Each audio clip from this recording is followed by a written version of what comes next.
खबर शामिल करते हैं बहावलपुर से। मलिक सईद चन्नट की रिपोर्ट के मुताबिक DPO Bahawalpur, DSP Hasilpur, SHO थाना कायमपुर मलिक मोहम्मद अकबर की हदायत पर थाना कायमपुर की दबंग एएसआई मोहम्मद सज्जाद ने मंशात फरोशों के खिलाफ कार्रवाई करते हुए सावल नामी लड़के से मंशात बरामद करके 9C का मुकदमा दर्ज करके हवालात में बंद कर दिया। इस मौके पर एएसआई मोहम्मद सज्जाद ने कहा कि मंशात फरोश किसी रियायत के मुस्तहिक नहीं, इनके खिलाफ कार्रवाइयां जारी रखेंगे। डीपीओ बहावलपुर की हदायत पर थाना कायमपुर की हदूद से मंशात फरोशी का खात्मा अवलीन तरजीह में शामिल है।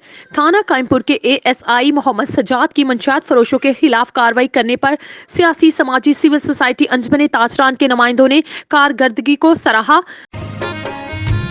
जरूरत नामा निगार रोजनामा क्राइम मेल अखबार को शहर भर से नामा निगार, क्राइम रिपोर्टर और दीगर नुमाइंदगान की जरूरत है। ख्वाहिशमंद हजरात राब्ता करें। चीफ एडिटर मोहम्मद अख्तर सहू, राब्ता नंबर 0300759920।